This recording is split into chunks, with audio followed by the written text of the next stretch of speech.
Bueno, estamos ahí en la segunda de las charlas con la sociedad civil. Hoy tenemos a a Machuca, portavoz del Sindicato de Inquilinas y Inquilinos, y bueno, pues, queríamos compartir con ellos un poco el espacio y ver qué se traen entre manos, por qué surge el sindicato y poco que nos cuenten cuál es su labor. Entonces, pues, gracias por estar aquí, Curro, lo primero, y queríamos pues conocer un poco cómo os formáis, dónde venís y cuáles son vuestras reivindicaciones.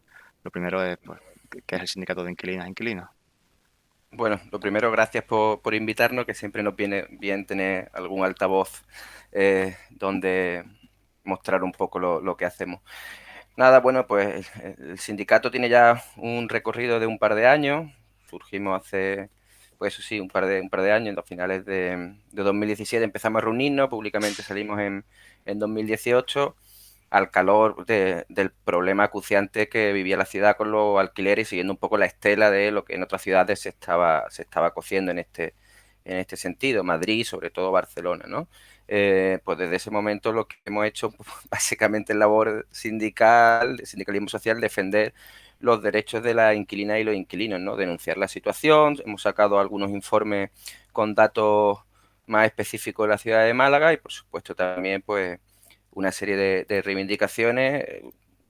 La más central posiblemente sea la que ahora más tiempo nos ocupa, que es la regulación de los alquileres, que como sabéis es una cuestión que a nivel estatal están trabajando todos los sindicatos de inquilinos e inquilinas en el conjunto del Estado. Sí, pero por lo que he visto hay más sindicatos de inquilinas e inquilinos en varios puntos. ¿Tenéis alguna relación entre ustedes? ¿Funcionáis de forma autónoma? ¿Cómo relacionáis? Bueno, sí, cada sindicato digamos que es autónomo, pero la coordinación es bastante fluida, porque las reivindicaciones son prácticamente las mismas, trabajamos codo con codo, lo que pasa es que evidentemente cada ciudad tiene sus especificidades concretas y eso hace que cada sindicato sea autónomo, ¿no? Pero dentro de esta autonomía hay como unas líneas de actuación comunes, ¿no? Y además es muy interesante y nosotros desde el sindicato lo agradecemos mucho que desde aquí, desde Málaga en concreto, que cada vez se suman más ciudades, digamos, a este movimiento. Ahora hace poco, en el contexto andaluz, ha empezado otra vez a surgir un sindicato en Sevilla, que los inicios que nosotros empezábamos también comenzaron, bueno, no chutó tanto, pero ahora de nuevo están en primera línea. Hay unos compañeros también en Granada, por supuesto Madrid y Barcelona, como ya he dicho, Zaragoza, Pamplona, en Baleares también, o sea que a lo largo de todo el estado hay colectivos similares que ya te digo, funcionamos todos más o menos a una, ¿no?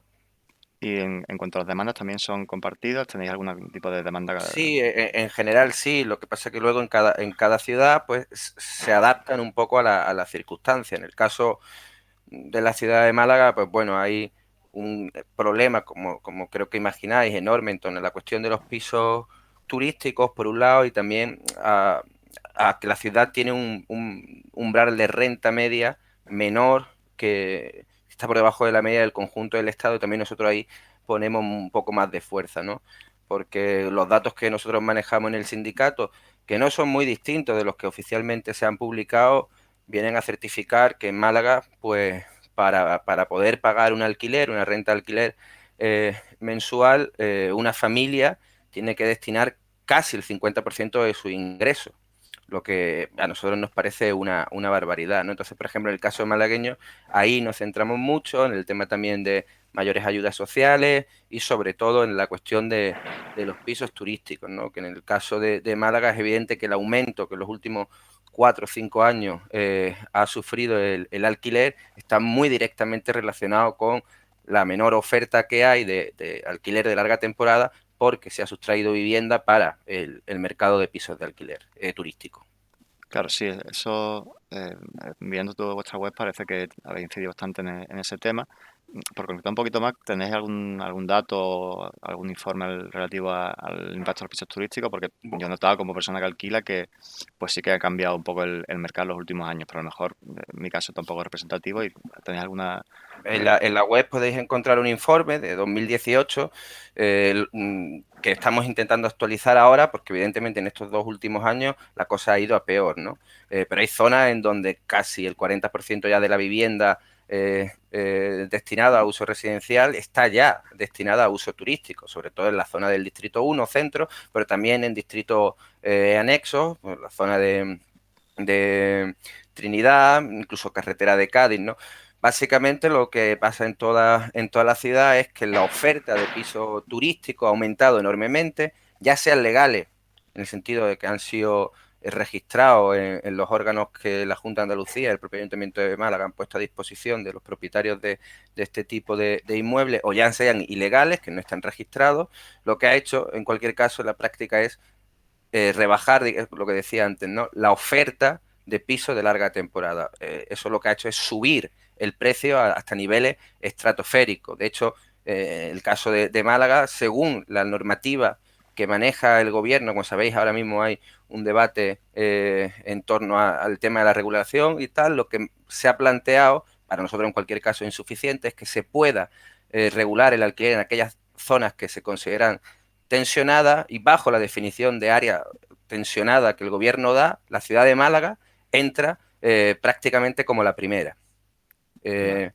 De la alta subida que en los últimos 5 años ha experimentado el precio del alquiler por la escasa oferta, sobre todo, y una demanda enorme.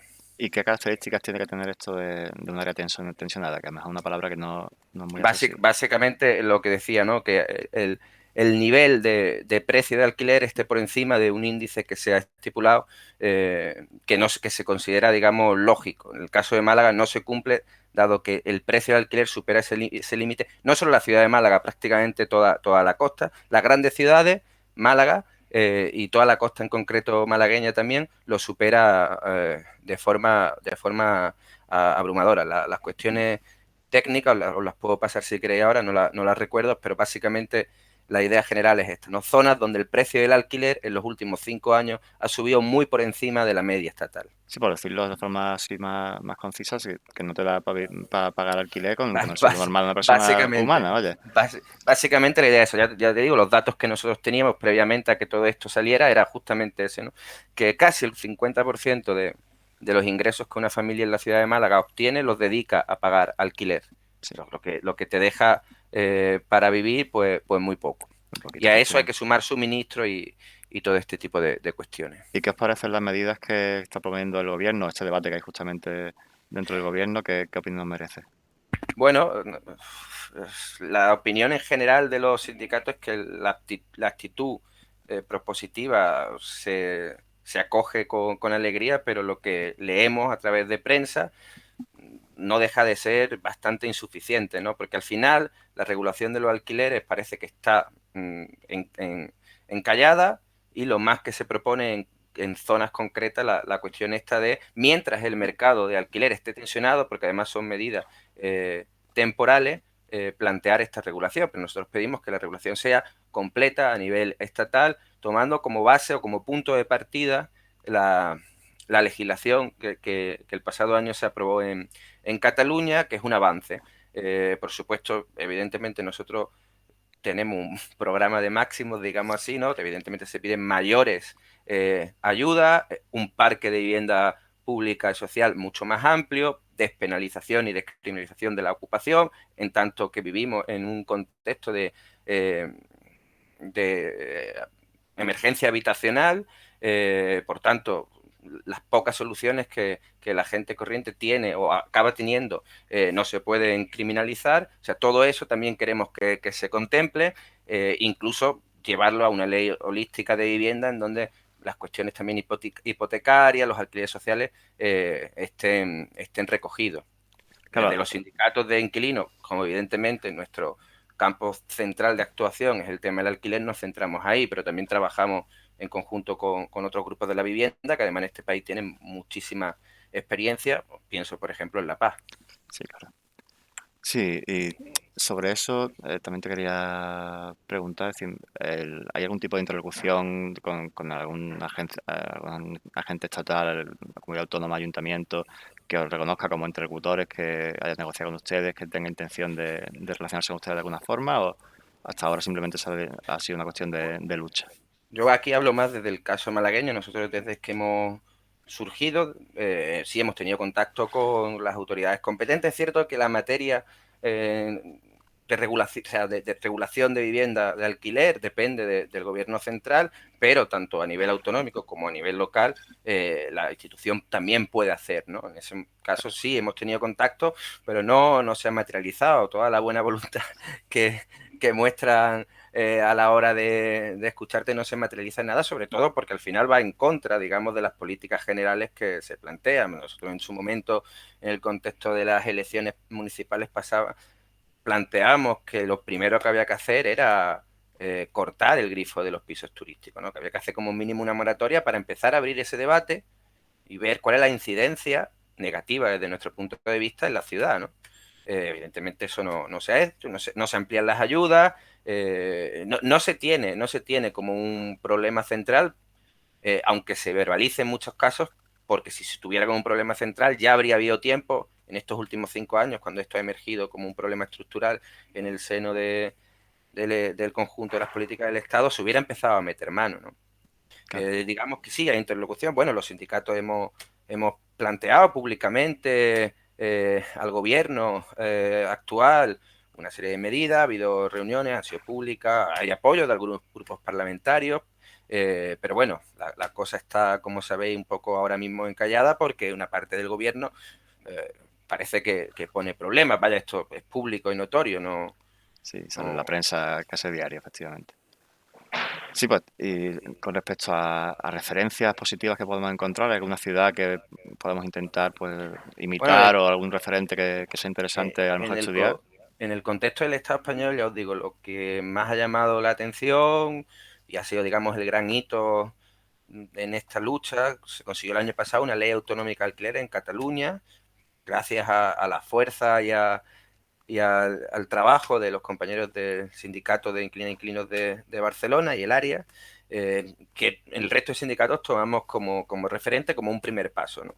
Fuera del contexto español, pues más que sabido que en grandes ciudades donde este tipo de problemas llevan ya años, han establecido medidas del tipo regulatorias, ¿no? El caso conocido de Berlín, en Nueva York incluso, en donde se pone un tope al precio del alquiler para evitar básicamente la especulación y los precios abusivos, ¿no? Ten en cuenta que ahora nosotros estamos marcando como línea roja los sindicatos la importancia de la regulación de los precios, pero estamos hablando ya de unos precios que están inflados, ¿no? Al final ya tenemos un contexto de precios inflados, los precios actuales ya están, ya son sobre elevados a unos niveles que en algunos casos yo incluso llego a considerar la ciudad de Málaga obscenos, ¿no? Pisos de menos de 60 metros cuadrados que se alquilan por 1.200 euros, ¿no? Unas condiciones un poco pésimas. Bueno, y a todo esto además hay que sumar una serie de abusos, ¿no? Que pueden ser concretos, pero que se dan, porque nos llegan casos a diario al sindicato por parte de los propietarios, ¿no? Incumplimientos de contratos, contratos fraudulentos, ¿no? Este típico contrato que se está poniendo ahora un poco de moda también, como medida, yo creo, compensatoria por el COVID, de contratos menores a lo que dice la ley, con la finalidad de que cuando pasara todo el tema de COVID y el turismo volviera, la gente volviera a recuperar sus pisos y ponerlos a alquiler turístico, saltándose en la torera la ley actual que fija como plazo mínimo de alquiler 3 años, eh, perdón, 5 años ya para propietarios privados y 7 para empresas. Y se firman contratos, lo que nosotros vemos a diario es contratos de 11 meses, 9 meses, son contratos son fraude de ley. Sí, son el típico contrato de septiembre a junio, vaya, eso se ve muchísimo. Sí, y sobre eso también, como han nombrado ante la pandemia, ¿has visto que en los últimos años con la pandemia se han encrudecido las realidades? ¿O ha cambiado el contexto? ¿De repente ha habido algún tipo de medida que haya alterado el funcionamiento normal? Supongo que los pisos turísticos, pues evidentemente han decaído, pero esperáis que eso retome la actividad, digamos, Sí, habitual está. hasta ahora, ¿no? En el caso malagueño está retomando. Ya te digo, lo que hemos podido, al principio incluso en los primeros meses de la pandemia, los precios incluso subieron, ahora se han estabilizado. Las medidas anti-COVID, sobre todo porque evidentemente muchas personas tuvieron más dificultades todavía para pagar, como se sabe, en muchos casos no se han respetado. De hecho, ha seguido habiendo desahucios, tanto hipotecarios como por alquiler, que teóricamente estaban parados. eh, la propiedad en muchos casos no se ha venido a la normativa establecida de moratoria o facilitar a través de acuerdo con sus inquilinos la renta. Ha habido casos en que sí, pero a nivel general no. La valoración que hacemos del sindicato es que no se ha cumplido, no había tampoco fiscalización por parte de las instituciones competentes y la situación para los inquilinos y las inquilinas se ha recrudecido. Ahora, en el verano, evidentemente es algo que todo el mundo puede ver, en concreto en la ciudad de Málaga se está recuperando la actividad turística propiamente dicha, los pisos turísticos vuelven a emerger y el precio de la vivienda de alquiler de larga temporada está empezando de nuevo a experimentar un alza, ya no tan evidente, pero insisto, porque ya estamos en unos niveles que nosotros y nosotras consideramos bastante obscenos. Claro. Sí, sí, si ya estaban altos los precios, tampoco pueden subir mucho más, claro. Porque lo que mucha gente pensábamos durante la pandemia era que iban a bajar, no que iban a subir precisamente.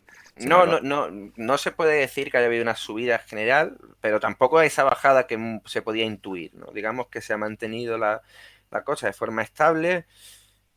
Y ya te digo, sobre todo la cuestión más clave o más central que nosotros hemos visto en torno al alquiler en el COVID, al margen de todas estas irregularidades que comentaba, es una mayor oferta, pero temporal, ¿no? A través de esta trampa, que nosotros definimos como trampa, creo que se puede definir así de forma abierta, de poner en alquiler de larga temporada pisos bajo contratos que no se adecuan a ese tipo de figuras, que por y tanto si, no es legal. claro, si por ejemplo, pues cualquier persona que esté viendo o escuchándonos, pues tiene dudas sobre su alquiler o tiene algún tipo de preocupación, ¿cómo puede ponerse en contacto con ustedes? ¿Cómo afiliarse al sindicato? ¿Funciona de forma, digamos, tradicional en ese sentido de que tenéis afiliados o cómo lo Bueno, organizáis? en ese sentido, el sindicato lo que hace es prestar apoyo gratuito a todos los afectados por cuestiones que tengan que ver con el alquiler. La gente se puede poner en contacto con el sindicato, sobre todo a través del correo. Puede buscarnos en redes sociales, pero sobre todo a través del correo, un equipo jurídico que se encarga de contestar. Ahora se están retomando las reuniones de autoorganización, porque al final todas las personas que formamos parte del sindicato nos hemos ido formando en cuestiones jurídicas y tal, cuando hemos entrado al sindicato de forma colectiva.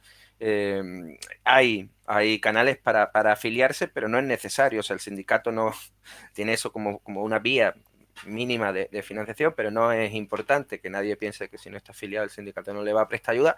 El sindicato presta la ayuda que puede hasta donde puede. Ya nos gustaría a nosotros tener mayor incidencia, mayor equipo, pero bueno, estamos dentro de lo que cabe contentos porque se han conseguido en estos 2 años algunas victorias, ¿no? Se han parado algunos desahucios, se han conseguido negociar muchos contratos, se han parado algunos fraudes, hemos tenido incidencia pública, estamos en el debate y sobre todo hemos dado mucha información, porque las personas que vivimos de alquiler no conocemos tampoco la ley, ¿no? Y ahora empezamos a conocerla.